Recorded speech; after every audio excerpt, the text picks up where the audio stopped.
नमस्कार। आपके अपने YouTube channel learning with Smit Bhatt में आपका स्वागत है। इस कोविड-19 के समय में हम सभी एक मुश्किल दौर से गुजर रहे हैं। मैंने कई लोगों से बात की और उनसे ये जानना चाहा कि उनके लाइफ में इस समय चिंता का सबसे बड़ा विषय क्या है। मैंने ये पाया कि जिनके भी बच्चे हैं, चाहे वो छोटे हों या बड़े, उनकी लाइफ में इस समय चिंता का सबसे बड़ा विषय उनके बच्चों का प्रॉपर शारीरिक और मानसिक विकास है। पिछले 5 महीने से बच्चे स्कूल नहीं जा पा रहे हैं, बाहर जाके खेल नहीं पा रहे हैं, अपने दोस्तों से नहीं मिल पा रहे हैं। उनका ज़्यादातर समय मोबाइल और टेलीविज़न पे गुजर रहा है और क्लासेस भी ऑनलाइन हो रही हैं। इसकी वजह से दोनों पेरेंट्स और बच्चे काफ़ी तनाव से गुजर रहे हैं। और वैसे भी जनरली पेरेंट्स अपने बच्चों के भविष्य को लेकर चिंतित रहते हैं। ये जानने के लिए कि ये तनाव किस तरह कम हो और पेरेंट्स ऐसा क्या करें कि बच्चों की परवरिश अच्छी तरह से हो, हम शिक्षालय और रियल लर्निंग प्लेस की हेडमिस्ट्रेस मुक्ता जी से बात करेंगे। शिक्षालय साउथ दिल्ली क्षेत्र की एक ऐसी एजुकेशनल ऑर्गेनाइजेशन है जहां बच्चों की पढ़ाई के साथ साथ उनके शारीरिक और मानसिक विकास का भी पूरा ध्यान रखा जाता है। शिक्षालय में बच्चों को एक आधुनिक तकनीक से पढ़ाया जाता है जिससे कि पढ़ाई उन्हें एक बर्डन नहीं लगती और वो इसे काफ़ी इंजॉय करते हैं। शिक्षालय का फोकस बच्चों में सेल्फ कॉन्फिडेंस और एक संतुलित जीवन जीने की क्षमता पैदा करने पर है। तो आइए मिलते हैं मुक्ता जी से। नमस्कार मुक्ता जी, लर्निंग विद स्मित भट्ट में आपका बहुत बहुत स्वागत है। थैंक यू सुमित, आपने मुझे यहाँ बुलाया इसके लिए बहुत धन्यवाद। मुक्ता जी, इस कोविड-19 के समय में बच्चे घर से बाहर नहीं जा पा रहे। इस वजह से बच्चे और माता पिता दोनों ही काफी तनाव में हैं। तो इस स्थिति में माता पिता को क्या करना चाहिए कि बच्चों का और उनका तनाव कम हो जाए? जी हाँ, ये एक बहुत ही मुश्किल समय है बच्चों के लिए जब वो खेल नहीं सकते हैं, बाहर नहीं जा सकते हैं और माता पिता के लिए भी आसान नहीं है। लेकिन इस स्थिति को कुछ एक्टिविटीज के जरिए हम खुशनुमा बना सकते हैं और तनाव काफी हद तक कम हो सकता है। उदाहरण के लिए घर में ऐसे कोई सिग्नल रखा जा सकता है कि जब वो बजे तो जो भी व्यक्ति जो भी काम कर रहा हो उसे छोड़कर आके डांस करे। ये एक्टिविटी लगभग 1 मिनट या 30 सेकेंड्स के लिए की जा सकती है। म्यूजिक बजेगा, सब लोग जो भी काम कर रहे होंगे वो छोड़ेंगे और डांस करेंगे एक जगह पर आकर। फिर इस एक्टिविटी के बाद जैसे छोटे बच्चे हैं तो उनके लिए कलरिंग, कविताएं गाना, उलटबाजियां करना, रोल प्ले करना, बहुत सारा आर्ट एंड क्राफ्ट करना, फ्रॉग रेस करना, जूट बैग रेस करना, ये सारे गेम्स घर पे ही किए जा सकते हैं। तो इनसे काफी तनाव कम हो सकता है पेरेंट्स के लिए भी और बच्चों के लिए भी। जहां तक बड़े बच्चों का सवाल है, जो टीनेजर्स हैं या यंग एडल्ट्स हैं, उनके साथ भी ऐसे गेम्स क्रिएट किए जा सकते हैं जैसे अंताक्षरी, डमशिरास और बहुत सारी और चीजें हैं जो माता पिता और बच्चे जानते हैं कि उनको किस चीज में मजा आता है। तो ऐसी चीजों को लेकर हम अपना तनाव कम कर सकते हैं। गाने गाना, गाने रिकॉर्ड करना, उनको ग्रुप्स पे भेजना, ये सारी एक्टिविटीज हैं जिनकी वजह से तनाव काफी हद तक कम हो सकता है। हाँ जी, इसमें तो बहुत मजा आएगा। जी मुक्ता जी, मेरा दूसरा सवाल है कि ज्यादातर माता पिता अपने बच्चों की पढ़ाई को लेकर काफी चिंतित रहते हैं। तो बच्चों जी की पढ़ाई अच्छी तरह हो सके और वो उसमें अच्छा रिजल्ट पा सकें, इसके लिए क्या किया जाना चाहिए? जी हाँ, तो बच्चा जो भी विषय या टॉपिक सीख रहा है उसे सीखने का लक्ष्य पता हो, यानी उसे उसे सीखने का पर्पस पता हो, उसका जीवन में क्या इस्तेमाल है ये जरूर पता होना चाहिए। दूसरी चीज, बच्चों को जो भी सिखाना हो उसे एक बहुत ही इंटरेस्टिंग तरीके से इंट्रोड्यूस किया जाए। जैसे यदि आप बच्चे को ह्यूमन स्केलेटन के बारे में सिखाना चाहते हैं तो एक स्केलेटन मॉडल उसके लिए ले आए और वो उसे छूने और के लिए पहले दें। उसके बाद उस विषय पर पढ़ना शुरू करें। सीखी हुई चीजों से कुछ काम कर सके, ये बहुत जरूरी है। इस तरह बच्चा जो भी सीखता है कभी नहीं भूलता। तीसरी चीज, मार्क्स लाने की होड़ में विषय की समझ से कभी कॉम्प्रोमाइज न करें। बच्चे को उसकी सीखने की गति से ही सिखाया जाए। हो सकता है कि 2 बच्चे आपके हों और दोनों को आपने सेम क्वेश्चंस दिए हों, या सेम टॉपिक पढ़ाया हो, तो एक ने वह एक दिन में कर दिया हो और दूसरा 2 दिन लगा रहा हो। पर ये जो 2 दिन लगा रहे हैं, अगर ये पूरी समझ के साथ किया जाएगा तो वो बच्चे के लिए फायदेमंद होगा। जीवन में चीजों का क्या उपयोग है, वो जो विषय उसने पढ़े हैं उनका कहाँ इस्तेमाल करना है, ये बच्चे को अच्छे तरीके से पता होना चाहिए। इस तरह उनकी सीखने की रुचि कभी कम नहीं होगी। Okay, that's very good.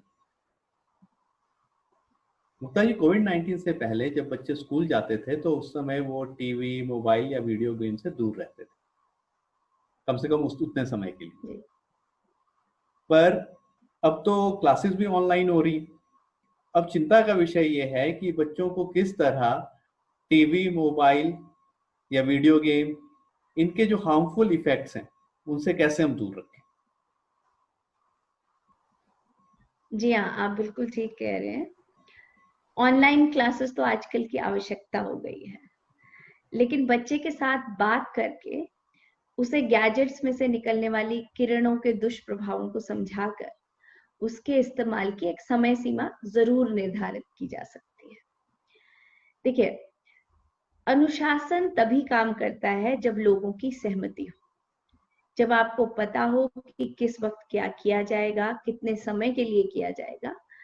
तो बच्चे को पता है कि उसे 1 घंटे के बाद आईपैड या फोन इस्तेमाल नहीं करना है, तो अब बच्चा इस आदत में ढल जाएगा, वह जिद नहीं करेगा।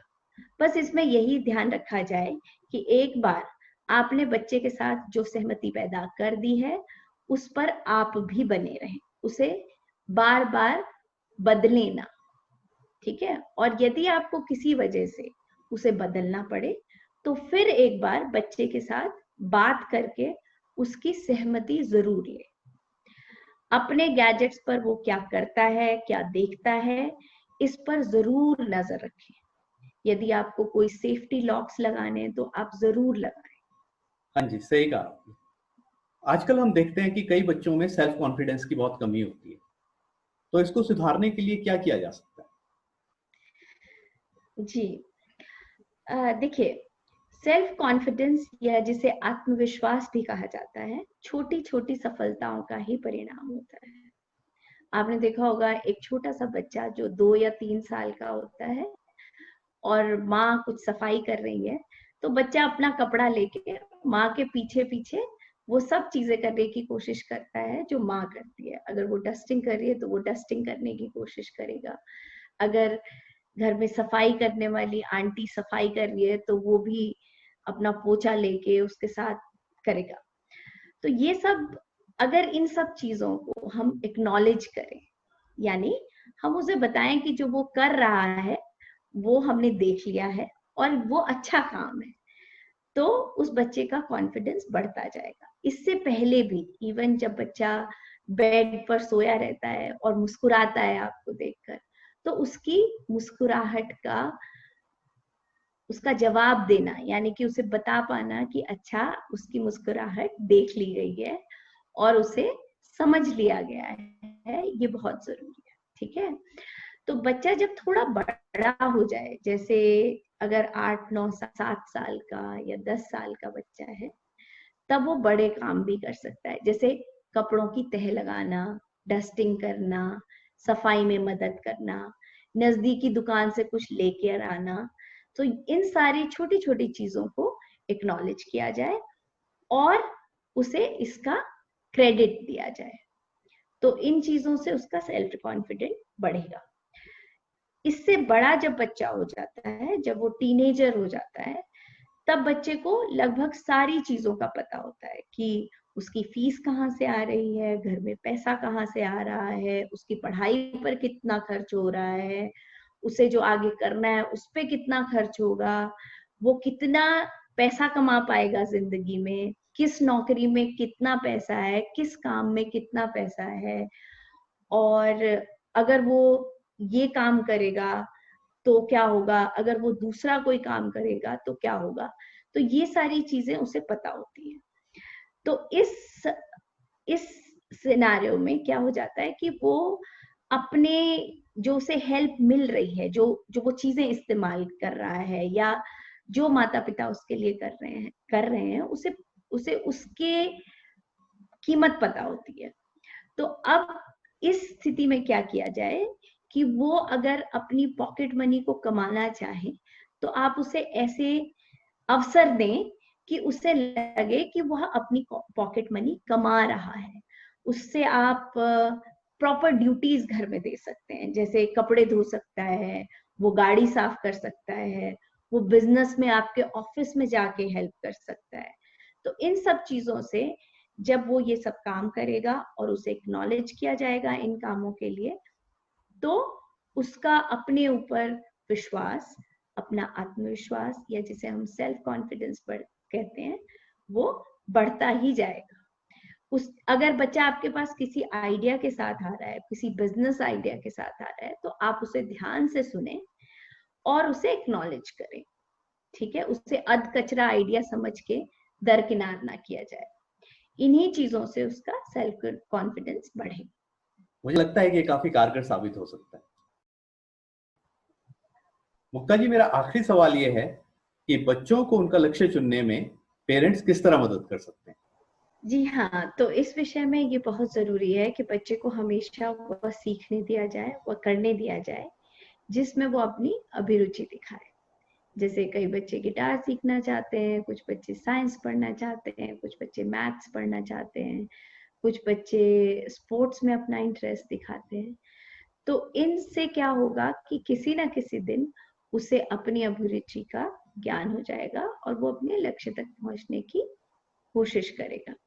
मैंने आज तक जितने भी बच्चों के साथ काम किया है, उन्हें ऑब्जर्व किया है, उनसे बातचीत की है, तो मुझे लगता है कि बच्चा कोई ना कोई खास रुझान समय समय पर दिखाता रहता है। कई बार अभिरुचियां बदल भी जाती हैं। अब माता पिता को एक बात खास ध्यान रखनी चाहिए कि जब भी वे अपने बच्चों को कुछ करवाएं तो अपनी महत्वाकांक्षाएं उन पे न थोपे। मान लीजिए आप सिंगर बनना चाहते थे परंतु आप किसी कारणवश नहीं बन सके, तो अब इस इच्छा को आप अपने बच्चे के माध्यम से पूरे करने की कोशिश न करें। यदि आप बच्चे को वो करने देंगे जो वो चाहता है, तो कभी ना कभी हो सकता है बच्चा 8-10 साल में करे, 10-12 साल में करे, 15-16 साल में करे, 18-20 साल में करे, लेकिन वो अपना लक्ष्य ढूंढ ही लेगा। इसी में काम में वो सफल भी होगा। धन्यवाद मुक्ता जी। मुक्ता जी, आपने अपना कीमती समय हमें दिया और हमारे साथ एक बहुत ही इंपॉर्टेंट विषय पे जानकारी शेयर की। इसके लिए बहुत बहुत धन्यवाद। आई होप आपको ये वीडियो पसंद आया होगा। कमेंट में लिख के ज़रूर बताइए कि आपको ये वीडियो कैसा लगा, और अगर आप चाहते हैं कि फ्यूचर में मैं किसी पर्टिकुलर विषय पे वीडियो बनाऊं तो मुझे कमेंट में लिख के बताइए। इस वीडियो को लाइक और शेयर ज़रूर कीजिए और चैनल को सब्सक्राइब कीजिए ताकि आप फ्यूचर में वीडियोस मिस ना कर सकें। Thank you very much.